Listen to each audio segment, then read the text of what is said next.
नमस्ते बच्चों, मैं दीपक सेन इंजीनियर्स प्लेटफॉर्म पर आपका हार्दिक स्वागत करता हूं। और कल अपन ने सोर्स को कंप्लीट किया और क्लासिफिकेशन ऑफ कंपोनेंट कंप्लीट किए। उसके नेक्स्ट जो टॉपिक है और पहला टॉपिक जो मैंने आपको लिखाया था बेसिक कंसेप्ट ऑफ इलेक्ट्रिकल में, वो है आपका रेजिस्टेंस, प्रतिरोध। इससे पहले कल के टॉपिक से रिलेटेड कुछ 5-6 प्रश्न हैं जो आए हुए हैं, वो मैं आपको करवाता हूं। तो देखते हैं। फर्स्ट क्वेश्चन है बच्चों,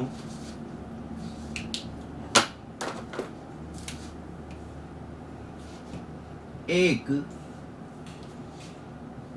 प्रतिरोध रेजिस्टेंस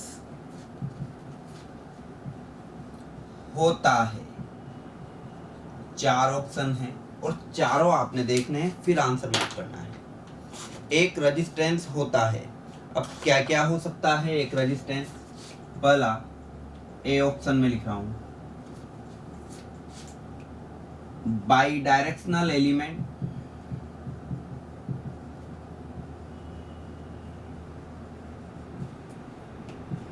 द्विपार्श्वीय अवयव,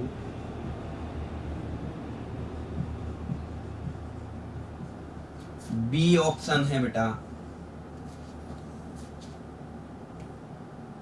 लीनियर एलिमेंट,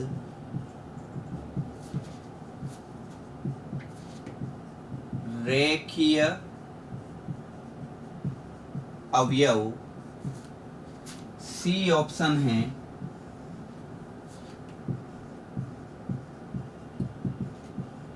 पैसिव एलिमेंट, निष्क्रिय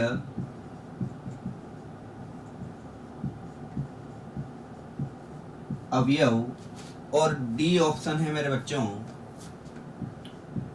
ऑल ऑफ द अबव, उपरोक्त सभी। तो देखिए, कल ही अपन ने कंपोनेंट की बात की और अपन ने देखा था एक रेजिस्टेंस ओम के नियम का पालन करता है, इसलिए ओम के नियम का पालन करता है, इसलिए V प्रोपोर्शनल टू I, उसके लिए प्रूफ है, प्रूव करेंगे अपन अभी। तो V proportional to I means voltage बढ़ेगा, करंट भी क्या होगी, बढ़ेगी। मींस दोनों एक दूसरे के प्रोपोर्शनल हैं, समानुपाती हैं, इसलिए वह एक, अगर आप उनकी कैरेक्टरिस्टिक बनाएं तो वह एक रेखीय वक्र आएगा। तो इसलिए वो एलिमेंट क्या है आपका, लीनियर। तो बी ऑप्शन भी आपका सही है। ए ऑप्शन की बात करें तो आप रजिस्टर में दोनों डायरेक्शन में बैटरी को आप चाहे क्लॉकवाइज जोड़ें या एंटी क्लॉकवाइज जोड़ें, दोनों कंडीशन में करंट का फ्लो होता है, इसलिए वो क्या भी है, बाई डायरेक्शनल।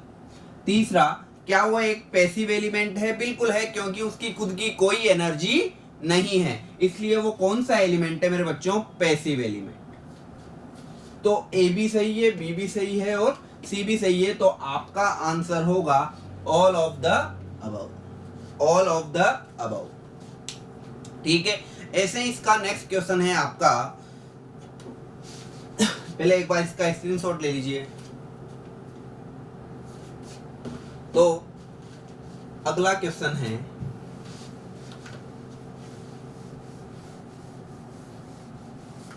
अगला क्वेश्चन है, एक डायोड होता है, एक डायोड होता है। ए ऑप्शन मार्क किया, बाइलेटरल एलिमेंट,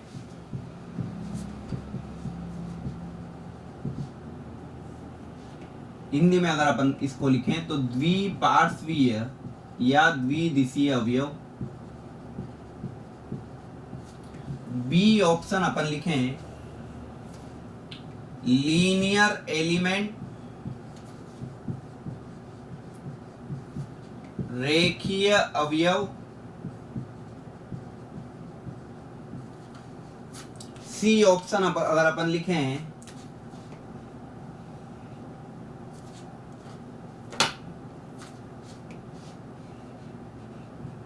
यूनिलैटरल एलिमेंट, एक पार्श्वीय अवयव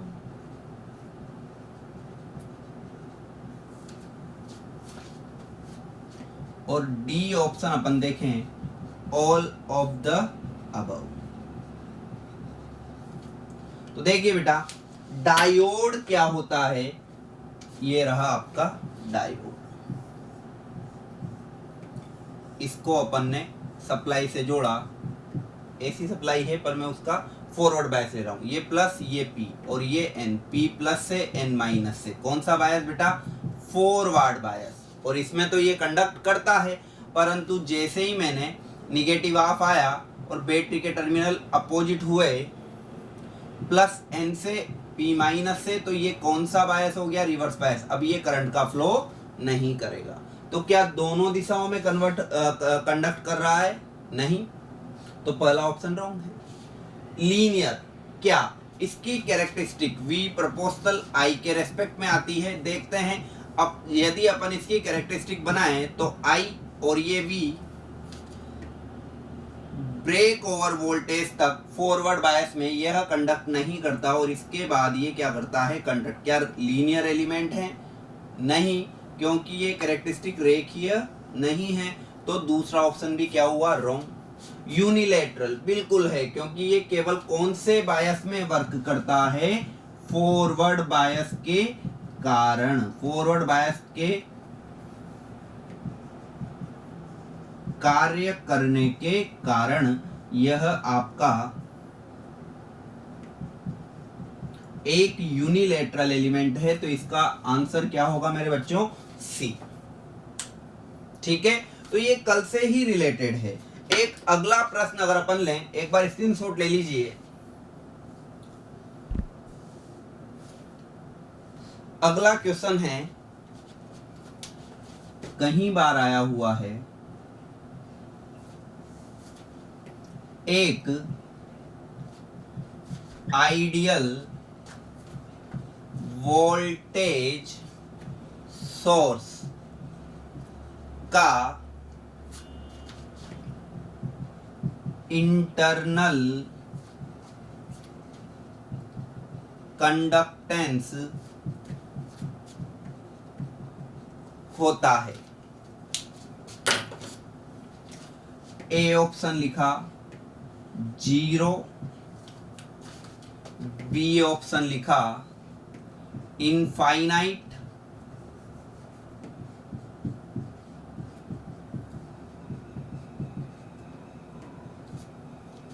सी ऑप्शन लिखा 0 से 1 ओम के मध्य,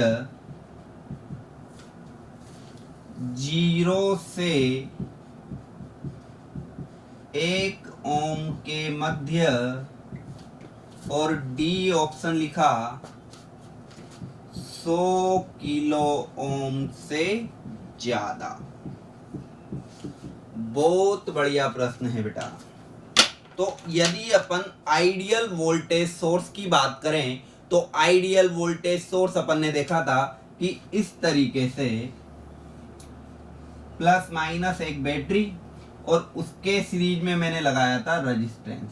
अब साथ ही मैंने रेजिस्टेंस, जैसे ही इसको लोड से जोड़ा, रेजिस्टेंस का मान अगर ज्यादा होगा, यहाँ रेजिस्टेंस का मान है 2 ओम, मान लिया ये 10 वोल्ट की बैटरी है और करंट जा रही है 2 एम्पियर, तो यहाँ पर जो वोल्टेज ड्रॉप होगा V बराबर IR से 2 इंटू 2 कितना वोल्ट? 4 वोल्ट। तो 10 में से 4 वोल्ट तो ये खुद खा गया, तो बचा कितना लोड के लिए? 6 वोल्ट। तो आपको बैटरी से देना कितना था? 10, और लोड तक कितना पहुंच रहा है? 6 वोल्ट। मीन्स मुझे रेजिस्टेंस को क्या करना पड़ेगा? कम। तो रेजिस्टेंस को कम किया, तो मैंने किया इसको 0.2, और 0.2 करते ही वैल्यू आई है आपकी 0.4 वोल्ट। तो 0.4 वोल्ट। तो अब आपके लोड को कितना मिलेगा? 10 में से 0.4 माइनस किया तो कितना मिलेगा? 9.6। अगर मैं, अब देखें, मैं बात किसकी कर रहा हूं? आइडियल। तो आइडियल कंडीशन में तो ड्रॉप होना ही नहीं चाहिए, क्योंकि आइडियल कंडीशन में किसी भी वोल्टेज सोर्स का वोल्टेज सदैव क्या रहता है? कांस्टेंट रहता है, चाहे करंट में कितना ही परिवर्तन हो। तो यहाँ पर मुझे रेजिस्टेंस का मान आइडियल कंडीशन में क्या करना होगा, 0। और अपन ने लिखा हुआ है आदर्श विभव स्रोत आइडियल वोल्टेज सोर्स का इंटरनल रेजिस्टेंस कितना होता है बेटा, 0। कितना होता है, 0। तो जैसे ही 0 किया तो ड्रॉप भी क्या हो जाएगा, 0 वोल्ट। और अब 10 का 10 वोल्ट आपके लोड को, जिससे भी आपने बैटरी को जोड़ना है, उसको प्राप्त होगा। तो मीन्स यहां पर एक बात क्लियर है कि अगर आइडियल वोल्टेज सोर्स है तो उसका इंटरनल रेजिस्टेंस क्या होगा मेरे बच्चों, 0। पर क्या यहां पर रेजिस्टेंस पूछा है, नहीं। यहां पर क्या पूछा है बच्चों, कंडक्टेंस। तो अब अपन जानते हैं G conductance is equal to 1/R। और रेजिस्टेंस क्या है बेटा, 0। तो इसका कंडक्टेंस कितना हो गया, इनफाइनाइट। कितना हो गया, इनफाइनाइट। तो ये आपका अगला प्रश्न है, एक बार आप इसका स्क्रीनशॉट ले लीजिए। तो ये आपके लास्ट टॉपिक से रिलेटेड कुछ क्वेश्चंस थे। आगे जब ये टॉपिक पूरा बेसिक कंसेप्ट ऑफ इलेक्ट्रिकल पूरा कंप्लीट होगा तो कई क्वेश्चन, और इसकी मैं पीडीएफ भी डालूंगा, जो आए हुए क्वेश्चंस हैं डीएमआरसी में, रेलवे में, एसएससी जेई में, उन सबके मैं पीडीएफ डालूंगा। तो अभी केवल हर एक टॉपिक से, जैसे मैंने बोला था, हर एक टॉपिक, छोटे से छोटा टॉपिक भी अगर कंप्लीट होगा तो उससे रिलेटेड आए हुए कुछ क्वेश्चंस अपन करेंगे। और ये क्वेश्चंस कहीं ना कहीं किसी न किसी एग्जाम में आए हुए हैं। तो इसके बाद अपना जो नेक्स्ट टॉपिक है वो है अपना नेक्स्ट टॉपिक रेजिस्टेंस। क्या है मेरे बच्चों, रेजिस्टेंस। तो रेजिस्टेंस की अपन बात करते हैं। तो देखिए बेटा, एक रेजिस्टेंस की अपन बात करेंगे और उस रेजिस्टेंस में अपन ने क्या क्या देखना है उससे रिलेटेड अपन बात करते हैं कि वो रेजिस्टेंस, देखिए सबसे महत्वपूर्ण टॉपिक है और इसका हर एक पैरामीटर आपके लिए महत्वपूर्ण है। एक न एक प्रश्न अवश्य हर एग्जाम में आपको इसका मिलेगा। तो देखिए, रेजिस्टेंस प्रतिरोध, पहला तो नेचर, भाई ये कैसा है, किसको रोकता है, किसको जाने देता है, इसकी एनर्जी क्या होती है, फेज एंगल क्या होता है, पावर फैक्टर क्या होता है, इसकी क्या फ्रीक्वेंसी होती है, क्या इससे निर्मित परिपथ कैसा बनेगा, वो अपन बात करेंगे। उसके बाद रूल, रेजिस्टेंस के प्रतिरोध के नियम क्या हैं, क्या होंगे, बात करेंगे। और इस रेजिस्टेंस के लिए पर्टिकुलर रूल कौन सा है, वो है आपका ओम्स लॉ। कितने प्रकार के रेजिस्टेंस होते हैं, लो, मीडियम, हाई, और किसमें कैसे होते हैं वो अपन बात करेंगे। इनके कनेक्शन कैसे होते हैं, सीरीज, पैरेलल, स्टार, डेल्टा और आपका व्हीटस्टोन ब्रिज, हर तरीके से अपन बात करेंगे। इनके इफेक्ट, रेजिस्टेंस पर किन पैरामीटर का इफेक्ट पड़ता है वो अपन बात करेंगे, और साथ में इनकी कैरेक्टरिस्टिक की अपन बात करेंगे। ठीक है, तो सबसे पहले अपन को ये देखना है कि यहाँ पर रेजिस्टेंस होता क्या है। अब कई बार अपन ने देखा है कि रेजिस्टेंस क्या है, एक डेफिनेशन है कि किसी भी विद्युत परिपथ में, इलेक्ट्रिकल सर्किट में लगा हुआ वह अवयव, वह कंपोनेंट, वह एलिमेंट जो करंट के फ्लो को अपोज करे, धारा के प्रवाह में बाधा उत्पन्न करे, करंट के फ्लो को अपोज करे या धारा के प्रवाह में बाधा उत्पन्न करे, क्या कहलाता है, प्रतिरोध। क्या कहलाता है, प्रतिरोध। साथ ही अगला पॉइंट क्या है कि जो प्रतिरोध है यह एनर्जी को क्या ट्रांसफर करता है, नहीं। आपकी बल्ब की एनर्जी ट्रांसफर होती है, नहीं। तो यह एनर्जी को ट्रांसफर नहीं करता, जबकि यह एनर्जी को क्या करता है, कंज्यूम करता है। कंज्यूम करता है, क्या वास्तविकता में करता है, क्या अगर आपका बल्ब एनर्जी ले रहा है तो क्या बिल आता है, बिल्कुल आता है। तो मीन्स बिल उसी चीज का आता है जो अपन ने खाया हो। कहीं जाते हैं रेस्टोरेंट वगैरह में तो वहां पर खाना खाया है तो बिल आएगा, अगर नहीं खा के केवल घूम के आए हैं तो कोई बिल नहीं आएगा। सेम इसी तरीके से आप रेजिस्टेंस को समझें कि रेजिस्टेंस एनर्जी को कंज्यूम कर रहा है, और कंज्यूम कर रहा है तो क्या उसका बिल आएगा, और बिल आएगा तो वो एक एक्चुअल क्वांटिटी होगी, तो इसकी जो शक्ति होती है, रेजिस्टेंस में जो पावर होती है, वो आपकी कौन सी पावर होती है मेरे बच्चों? Active power. कौन सी पावर? एक्टिव पावर या सक्रिय शक्ति या रियल पावर। तो इस पावर की यूनिट क्या होती है जो रेजिस्टेंस कंज्यूम कर रहा है? वाट। क्या होती है? वाट। फिर इसके बाद अपन ने देखेंगे कि यहां पर एक शुद्ध प्रतिरोधी परिपथ है, एक प्योर इलेक्ट्रिकल नेटवर्क है, तो उसमें V और I दोनों सेम फेज में होंगे। मींस V और I दोनों एक साथ चलेंगे, और एक साथ चलेंगे तो उनके मध्य में एंगल कितना होगा? 0। और एंगल 0 होगा तो पावर फैक्टर कितना होगा? यूनिटी। तो वो सारी बात अपन लिखते हैं, देखते हैं कि होता क्या है एक आपका रेजिस्टेंस। तो उसकी अगर मैं बात करूं,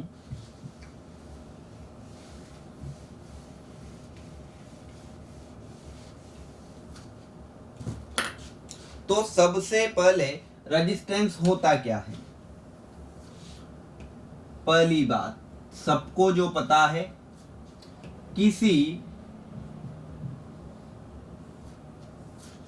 इलेक्ट्रिकल सर्किट में जुड़ा वह अवयव, एलिमेंट जो करंट फ्लो का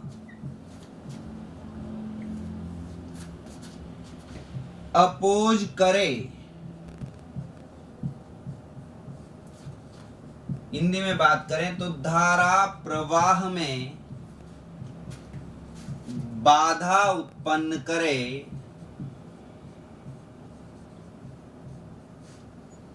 क्या कहलाता है बच्चों? प्रतिरोध कहलाता है। पहली बात तो ये है। दूसरी बात क्या है कि दूसरा अपन ने क्या याद रखना है कि प्रतिरोध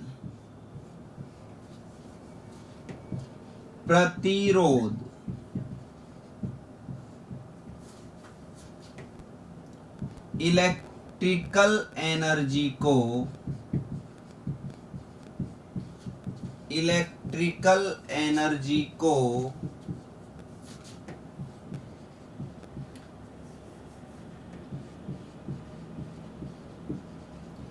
कंज्यूम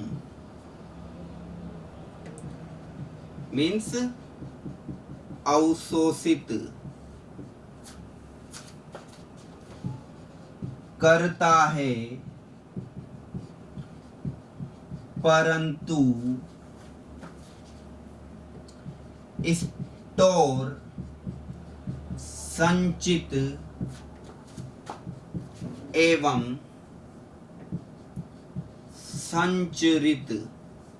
संचित एवं संचरित ट्रांसफर नहीं करता। ये सेकंड पॉइंट है आपका। अब अगर ये शक्ति को संचित या संचरित नहीं करता, तो जो इसकी शक्ति होती है वो होती है आपकी जो कंज्यूम पावर होगी, वो कंज्यूम पावर क्या होगी? आपकी एक्टिव पावर। तो अगला पॉइंट, प्रतिरोध में, रेजिस्टेंस में कंज्यूम पावर कौन सी पावर होगी बेटा? एक्टिव पावर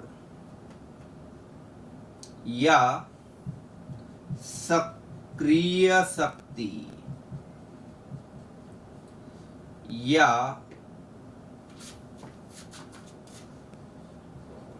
और अपन बोल सकते हैं रियल पावर, वास्तविक शक्ति। तो प्रतिरोध में जो पावर होती है, एक्टिव पावर, वो आपकी होती है, सॉरी कंज्यूम पावर, वो आपकी कौन सी होती है, एक्टिव पावर, और उसकी यूनिट मात्रक क्या होता है मेरे बच्चों, किलो वाट। किलो वाट, ठीक है। तो यहां तक आप देखिए, वापस एक बार रिपीट करते हैं कि किसी भी इलेक्ट्रिकल सर्किट में जुड़ा वह अवयव जो करंट फ्लो का क्या करे, अपोज करे, धारा प्रवाह में बाधा उत्पन्न करे, क्या कहलाता है, प्रतिरोध कहलाता है। प्रतिरोध इलेक्ट्रिकल एनर्जी को क्या करता है, कंज्यूम करता है, परंतु स्टोर एंड ट्रांसफर नहीं करता है। तो प्रतिरोध में जो कंज्यूम पावर होती है वो कौन सी पावर होती है मेरे बच्चों, एक्टिव पावर या रियल पावर, सक्रिय शक्ति या वास्तविक शक्ति, और उसकी यूनिट क्या होती है बेटा, किलोवाट। उसकी यूनिट क्या होती है, किलोवाट। तो यहां तक अपन ने बात की। इसके बाद इनका फेज एंगल क्या होता है, पावर फैक्टर क्या होता है, फ्रीक्वेंसी क्या होती है, इनका स्पेशल नोटिस करने वाला क्या पैरामीटर है, वो अपन ने इसको देखना है किस तरीके से। तो यहां तक आप इसको एक बार स्क्रीनशॉट ले लीजिए। तो इसके बाद अगला पॉइंट क्या है बच्चों, अगला पॉइंट है एक शुद्ध प्रतिरोध में, शुद्ध प्रतिरोध में देखिए ये वोल्टेज और ये करंट दोनों एक ही डायरेक्शन में है। अब आपने यहां पर 3 बातें याद रखनी है, केवल 3 बातें, जिसमें रेजिस्टेंस, इंडक्टेंस, कैपेसिटेंस के फेज एंगल आपको याद हो जाएंगे। बस 3 बातें ध्यान से सुनिए। अगर आता है शुद्ध प्रतिरोध, प्योर रेजिस्टेंस, तो देखो करंट को बेस लें, करंट के अलावा वोल्टेज को मत देखो, केवल और केवल किसको बेस लो, करंट को। अगर आप करंट को बेस लेते हैं तो 3 बातें होगी, या तो करंट साथ चलेगी, या करंट आगे चलेगी, या करंट पीछे चलेगी। अब अगर करंट के को बेस लिया जाए तो किसके साथ, किसके आगे या किसके पीछे, तो करंट के साथ। एक अकेला आदमी है बेचारा, कौन, वोल्टेज। तो यहां पर 3 बातें याद रखनी है, केवल और केवल, और उनमें भी पहली बात क्या है कि हमेशा बेस किसको लेना है, करंट को। दूसरी बात, पूछा किसके लिए गया है, कौन से एलिमेंट के लिए पूछा गया है, ध्यान से पढ़ें। किससे लेगिंग पूछ रहा है वो आपने ध्यान रखना है। तो ये 3 बातें, या किससे लीडिंग पूछ रहा है वो बातें अपन ने देखनी है। तो सबसे पहले यदि करंट वोल्टेज के साथ है, दोनों साथ साथ जा रहे हैं, दोनों साथ साथ जा रहे हैं, तो उनके मध्य क्या कोई एंगल होगा, ये इस तरीके से, ये करंट और ये वोल्टेज दोनों साथ साथ जा रहे हैं, क्या कोई एंगल दिख रहा है, नहीं। तो एंगल क्या हो गया, 0। पर कौन सी कंडीशन में मेरे बच्चों, प्योर रेजिस्टेंस की कंडीशन में। अगर मैं इंडक्टेंस लूं, अभी प्योर की बात नहीं कर रहा, केवल इंडक्टेंस लूं, तो अब यहां तो करंट साथ थी, इंडक्टेंस में करंट हो जाएगी पीछे, ये करंट मान लिया और ये वोल्टेज मान लिया। तो इस तरीके से रेड वाला वोल्टेज है, तो करंट तो पीछे और वोल्टेज आगे। तो करंट अगर लेग करती है तो वो हो जाता है इंडक्टेंस। इसका विपरीत यदि करंट लीड करती है तो वो क्या होता है, कैपेसिटेंस। जब हम इन पैरामीटर्स को देखेंगे, इन एलिमेंट्स को देखेंगे, तो वहां पर और डिटेल से बात करेंगे, पर फिर भी समझने के लिए देखिए, अगर प्योर रेजिस्टेंस है तो V और I दोनों सेम फेज में। दूसरा बात मैंने बोला, अगर इंडक्ट, भाई 3 बातें होगी, करंट साथ, करंट पीछे, करंट आगे। अगर करंट पीछे है, ये देखिए, अब आपकी सर में पीछे आगे का पता नहीं लगता, कुछ मत करो मेरे बच्चों, हमेशा एंगल किसमें मापते हैं अपन, एंटी क्लॉकवाइज, घड़ी के विपरीत दिशा में। तो पहले कौन आया, करंट, फिर आया वोल्टेज, तो आगे कौन दिख रहा है, वोल्टेज, किससे, करंट से। देखिए आगे वोल्टेज, पीछे करंट, तो करंट क्या कर रही है, लेग कर रही है। लेग का मतलब पश्चिगामी। तो इस तरीके से अगर कोई फेजर हो जिसमें आप केवल एंटी क्लॉकवाइज मार्क कर दें, एंटी क्लॉकवाइज मार्क करते हैं, जो आगे आ रहा है वो आगे है और जो पीछे है वो पीछे है। तो करंट पीछे है तो ये क्या हुआ, लेग, और लेग है तो ये किसके लिए होगा मेरे बच्चों, इंडक्टेंस के लिए, इंडक्टेंस के लिए। अब यदि करंट आगे, वापस एंटी क्लॉकवाइज मापो, आगे कौन आ रही है, करंट, पीछे कौन है, वोल्टेज। तो करंट आगे है इसलिए अपन इसको बोलते हैं लीडिंग, और लीडिंग हमेशा किसमें होगा मेरे बच्चों, कैपेसिटर में। तो ये किसके लिए होगा, कैपेसिटेंस के लिए। तो वापस तीन बातें कि यदि प्योर रेजिस्टेंस है तो वोल्टेज और करंट दोनों साथ साथ जाएंगे तो एंगल क्या होगा, जीरो। अब मैं बात कर रहा हूं यदि प्योर इंडक्टेंस है, यदि प्योर इंडक्टेंस है तो उस कंडीशन में करंट होगी पीछे और वोल्टेज होगा आगे। तो करंट क्या होगी, आप वोल्टेज को ना देखें, केवल करंट को देखें, तो करंट किधर है, पीछे, लेग कर रही है। अगर प्योर इंडक्टेंस होता तो कितने पीछे होती, इसको परफेक्ट कितने डिग्री बना दो, 90 डिग्री। तो प्योर इंडक्टेंस में करंट 90 डिग्री क्या होगी, पीछे होगी। अगर कैपेसिटेंस की बात करूं तो यहां देखिए करंट आगे है और वोल्टेज किधर है, पीछे। तो इस कंडीशन में करंट आगे होगी, और अगर प्योर कैपेसिटेंस है तो करंट परफेक्ट कितने डिग्री, 90 डिग्री क्या होगी, आगे होगी। तो वापस तीन बातें, साथ, आगे और पीछे। अगर साथ हैं तो रेजिस्टेंस है, करंट आगे है तो कैपेसिटेंस है, और करंट पीछे है तो इंडक्टेंस है। तो यहां पर अपन रेजिस्टेंस की बात कर रहे हैं। तो रेजिस्टेंस में देखिए शुद्ध प्रतिरोध में V और I दोनों किस में होते हैं, सेम फेज में। तो पहला पॉइंट मैंने लिखा V व I दोनों सेम फेज में, समान कला में होते हैं। इसी डायग्राम से मैं बात करूंगा केवल। अगला अपन देखें, V व I के मध्य कोण, एंगल, क्या कोई एंगल दिख रहा है, नहीं। तो मैंने लिख दिया फाई इज इक्वल टू, क्या लिख दिया मैंने, 0 डिग्री। तीसरी चीज आपने देखनी है कि अगर कोण 0 है तो शुद्ध प्रतिरोध में, शुद्ध प्रतिरोधी परिपथ का शक्ति गुणांक, पावर फैक्टर, शक्ति गुणांक,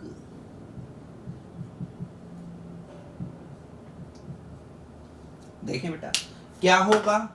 आप कहेंगे कि सर पावर फैक्टर एक्चुअल में होता है कोस फाई, पावर फैक्टर क्या होता है, कोस फाई। तो कोस फाई का मान 0 और कोस 0 क्या होता है, 1। तो शुद्ध प्रतिरोधी परिपथ का पावर फैक्टर क्या होता है, इकाई या यूनिटी, या यूनिटी। समझें, कंफ्यूज मत होना। अगर वो कहता है power factor angle, power factor angle, शक्ति गुणांक कोण, तो क्या होता है 0। और वो केवल बोलता है पावर फैक्टर, तो पावर फैक्टर क्या होता है, इकाई, यूनिटी पावर फैक्टर। क्या बोलते हैं इसको अपन, unity power factor, unity power factor. और इसको अपन बोलते हैं पावर फैक्टर एंगल। तो एक शुद्ध प्रतिरोधी परिपथ का शक्ति गुणांक क्या होता है मेरे बच्चों, इकाई होता है। अब क्या एक प्रतिरोध में फ्रीक्वेंसी से कोई लेना देना है, नहीं। अगर रेजिस्टेंस का बेसिक फॉर्मूला वो मैं इसके जस्ट बाद पढ़ाऊंगा, पर फिर भी आपने अगर देखा हो तो R इज इक्वल टू आप बोलते हैं रो L बाई A। रो क्या है, स्पेसिफिक रेजिस्टेंस या विशिष्ट प्रतिरोध। एल क्या है, लेंथ ऑफ वायर, तार की लंबाई, और ए क्या है, area of, cross section area of wire. क्या इनमें कहीं फ्रीक्वेंसी आ रही है? नहीं। तो आप अगला पॉइंट और लिखेंगे कि शुद्ध प्रतिरोधी परिपथ की फ्रीक्वेंसी क्या होती है बच्चों? 0। और फ्रीक्वेंसी क्या है? चक्रों की संख्या। चक्रों की संख्या मतलब साइकिल। तो शुद्ध प्रतिरोधी परिपथ की फ्रीक्वेंसी क्या होती है बेटा? 0। तो एक प्रतिरोध में फ्रीक्वेंसी से कोई लेना देना आपका नहीं है। अगला, एक शुद्ध प्रतिरोधी परिपथ डीसी परिपथ होता है। क्या होता है? डीसी परिपथ होता है। क्यों? क्योंकि रेजिस्टेंस की तो फ्रीक्वेंसी होती नहीं है, और फ्रीक्वेंसी नहीं है तो वो ऐसी नहीं है, वो क्या है आपका? डीसी, शुद्ध डीसी की बात करते हैं। ठीक है, तो ये कुछ महत्वपूर्ण पॉइंट हैं प्रतिरोध से रिलेटेड, इनको एक बार देखिए। ठीक है मेरे बच्चों, तो इसके बाद एक सिंपल सा चीज है कि आप रेजिस्टेंस को मेजर कैसे करेंगे, देखेंगे कैसे हैं। तो देखिए, एक एग्जांपल से अपन देखते हैं।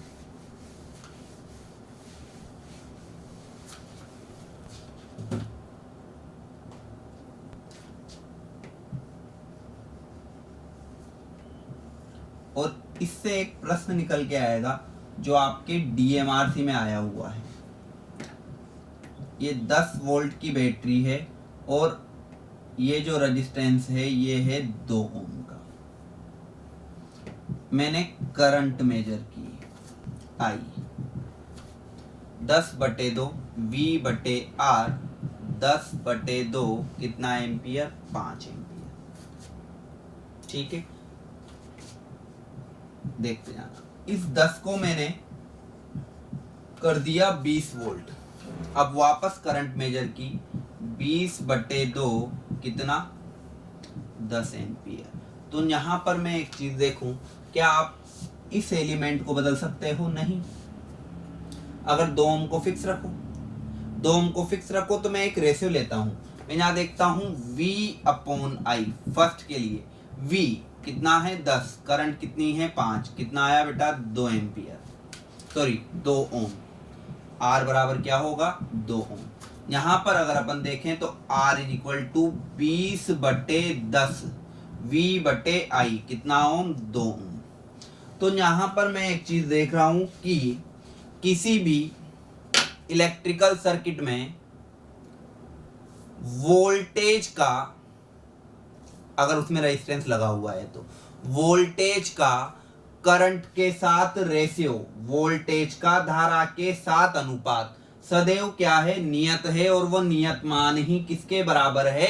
प्रतिरोध के। तो प्रश्न क्या आया था डीएमआरसी में कि किसी भी डीसी परिपथ में परिवर्तनशील वोल्टेज का परिवर्तनशील धारा के साथ अनुपात सदैव, डैश लगा के लिखा हुआ है, ए ऑप्शन नियत होता है, बी ऑप्शन परिवर्तनशील होता है, सी ऑप्शन प्रतिरोध के बराबर होता है, और डी ऑप्शन है ए और सी दोनों।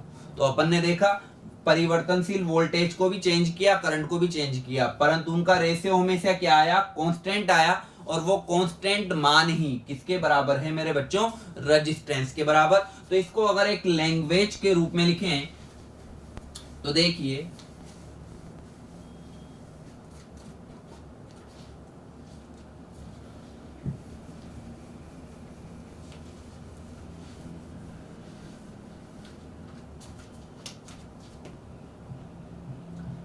किसी